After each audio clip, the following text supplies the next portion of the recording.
सुप्रभात बच्चों, मैं आपकी हिंदी की अध्यापिका और आज हम हिंदी का पाठ 15 शुरू करने जा रहे हैं, जिसका शीर्षक है अनजान से बचो। तो चलिए शुरू करते हैं। पाठ 15 अनजान से बचो। ये चित्र कथा है। चित्रों के माध्यम से बातचीत होती है बच्चों। चित्रों को दिखाकर इसमें पूरी कथा बताई गई है। ठीक है, पाठ का परिचय देते हुए हम शुरू करते हैं। पंचतंत्र की इस कथा में एक रोचक घटना द्वारा यह बताने का प्रयास किया गया है कि अपनों पर ही विश्वास करो, दूसरों की मीठी बोली आपकी जान भी ले सकती है। यानी कि हमें बताया गया है कि जो हम जिन्हें हम जानते हैं बहुत समय से, हमें उनकी बात का भरोसा करना चाहिए, उन पर विश्वास करना चाहिए। किसी नए इंसान की मीठी मीठी बातों में नहीं आना चाहिए। और बाकी हम पाठ को देखकर हम पाठ को समझते हैं, पाठ को पढ़कर हम पाठ को समझते हैं। चलिए शुरू करते हैं। एक राजा अपने महल के पलंग पर सो रहा है। एक जूं उसका खून चूस रही है। तभी एक खटमल पलंग के पायों पर चढ़कर ऊपर पलंग पर आता है। तभी जूं उसे देख लेती है और तब एक राजा सो रहा था पलंग पर। जूं क्या हो रहा था, उसका खून पी रही थी सर से। ठीक है, सर में जूं रहती है ना, तो खून पी रही थी। तभी पलंग पे यानी पलंग यानी बेड जिस पर सोते हैं हम, उस पलंग पर चढ़कर जो पैर होते हैं चारों तरफ, पलंग के पायों कहते हैं उसको, चढ़कर उससे क्या आया, खटमल आया पलंग पर। तभी जूं ने उसे देख लिया। फिर बोली, अरे खटमल, तुम यहाँ कहाँ चले आ रहे हो? अरे, खटमल बोला, अरे मुझे जोरों की भूख लगी है, इसलिए पलंग दिखा तो चला आया।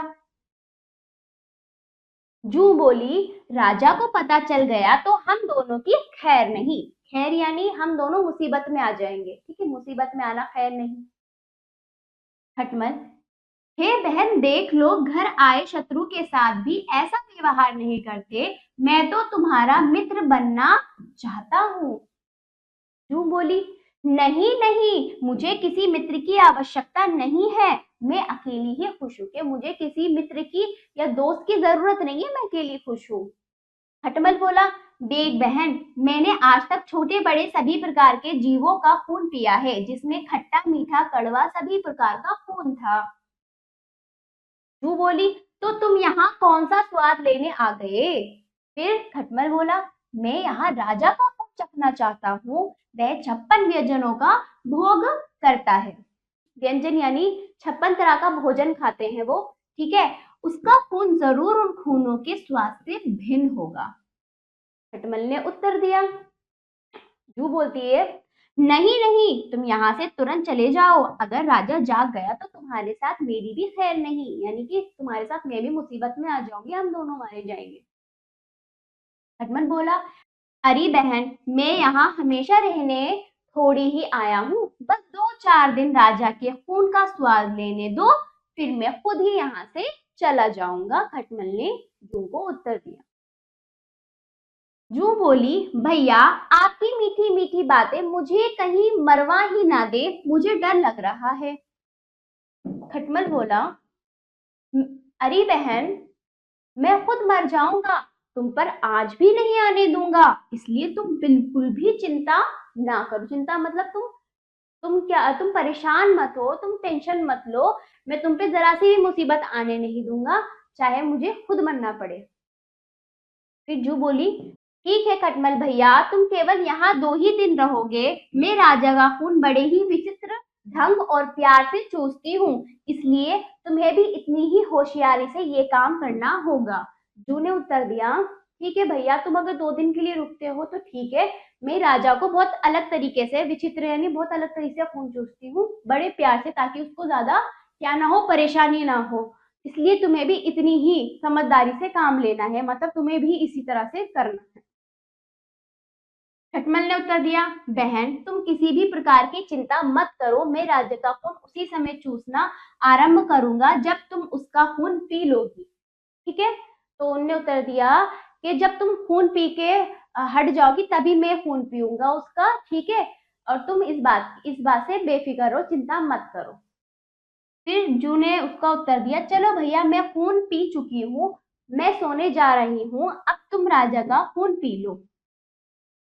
अच्छा जो बहन, फिर इसने उत्तर दिया, ठीक है, ये भी खून पी रहा है, इसने तो पी लिया, अब ये इसकी बारी। खटमल के मुंह में तो पहले से ही पानी भर रहा था, यानी कि खून पीने के लिए उसको पहले से ही उसका मन कर रहा था, उसके मुंह में पानी आ रहा था।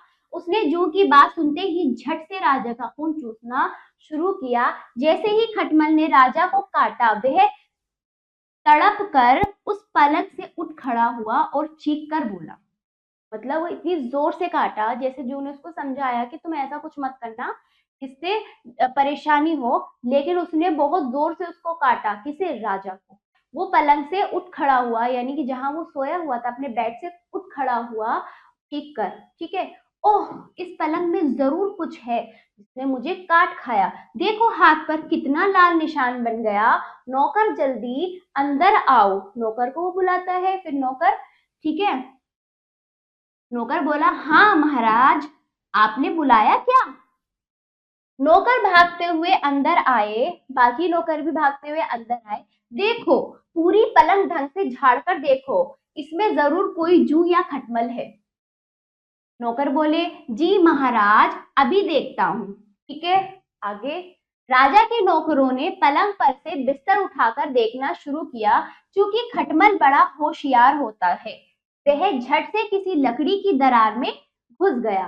जू बेचारी कपड़े के सीवन में चिपकी हुई थी, जो झट से उन नौकरों को नजर आ गई। सीवन यानी चादर के जो किनारे होते हैं, बेड की चादर के किनारे, पलंग की चादर जो थी उसके सीवन में वो घुसी हुई थी, है ना, जहां सिलाई होती चारों तरफ से, वहां पे घुसी हुई थी, ठीक है।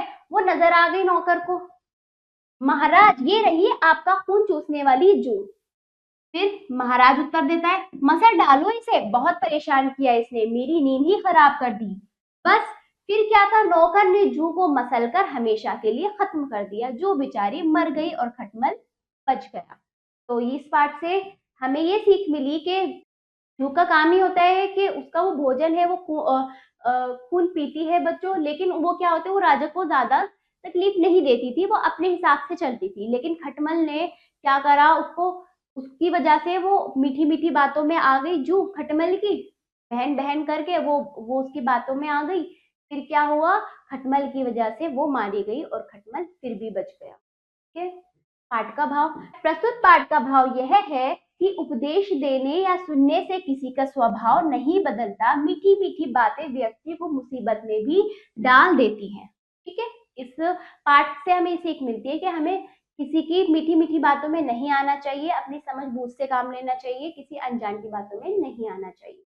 शब्दकोश, खैर, शामत, मुसीबत, शत्रु, दुश्मन, मित्र, दोस्त, आवश्यकता, जरूरत, व्यंजन, भोजन, पकवान, विचित्र, अजीब, ढंग, तरीका, होशियारी, चतुराई, सीवन, किनारी, जहां से चादर का किनारा सिला होता है, ठीक है। ये पाठ आपका यहीं पर समाप्त हुआ। अब आइए, आपने क्या सीखा, मौखिक शुद्ध उच्चारण के साथ पढ़िए।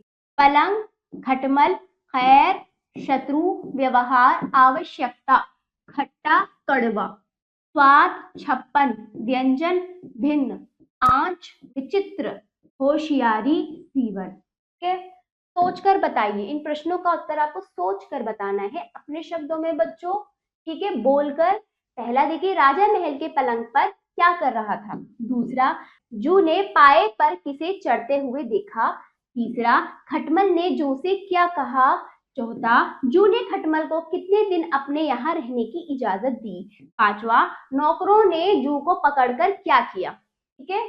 इन प्रश्नों का उत्तर आप बोलकर देंगे। अब आ जाइए लिखित बहुविकल्पीय प्रश्न। सही विकल्प पर सही का चिन्ह लगाइए। पहला, एक राजा अपने महल में डैश पर सो रहा था, किस पर, पलंग पर। हाँ, देखिए दूसरा, खटमल बड़ा डैश होता है, क्या होता है, होशियार। तीसरा, डैश ने जू को मसलकर हमेशा के लिए खत्म कर दिया, किसने, नौकरों ने। अब अजी लघुत्तरीय प्रश्न, निम्नलिखित प्रश्नों के उत्तर दीजिए। पहला, जू कहाँ रहती थी, वह रोज किसका खून चूसती थी। दूसरा, खटमल से जू को क्या भय था। तीसरा, खटमल की किन बातों में आकर जू ने उसे अपने यहाँ रहने की इजाजत दी। चौथा, खटमल के काटने पर राजा ने क्या किया। पांचवा, खटमल कहाँ छिप गया था। इन प्रश्नों का उत्तर जैसे कि मैंने इस पाठ की व्याख्या आपको समझाई, उसके अनुसार अपने शब्दों में आप लिखित रूप में अपनी अभ्यास पुस्तिका में देंगे। बच्चों अब आ जाइए, पाठ के आधार पर नीचे दिए गए वाक्यों के सामने सही या गलत का चिन्ह लगाइए। पहला, जू रानी का खून चूसती थी, गलत। दूसरा, जू ने पाए से आते हुए चींटी को देखा, गलत। तीसरा, खटमल पलंग देखकर ऊपर आया था, सही।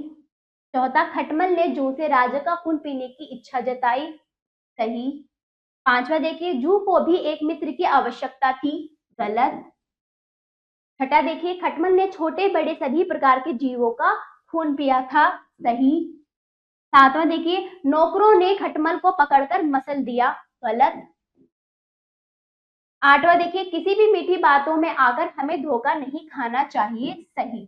ठीक है बच्चों, अब आ जाइए चौथा, इस चित्रकथा से क्या सीख मिलती है। सही उत्तर पर सही का चिन्ह लगाइए। बिना सोचे समझे किसी की मीठी बातों में ना आना। दूसरा, मीठी मीठी बातों में आकर ही मित्र बनाना चाहिए। तीसरा देखिए, मीठी बातें करने वाला ही सच्चा मित्र होता है, ये वाला सही है, इसमें ये ऑप्शन आपका सही है बच्चों। अब आ जाइए पांचवा, किसे क्या पसंद है, ये सही मिलान कीजिए। किसे क्या पसंद है, किस जीव को क्या पसंद है। जू को क्या पसंद है, खून। मक्खी को गंदगी, तितली को फूलों का रस, चिड़िया को दाना, चींटी को चीनी। ठीक है, बाकी अभ्यास कार्य आप स्वयं करेंगे। तो ये पाठ आपका यहीं पर समाप्त होता है। आशा करती हूँ बच्चों आपको ये पाठ समझ आया होगा। इसका अभ्यास कार्य आप अपनी अभ्यास पुस्तिका में जरूर कीजिएगा। और अब हम मिलते हैं अगले पाठ पर। धन्यवाद।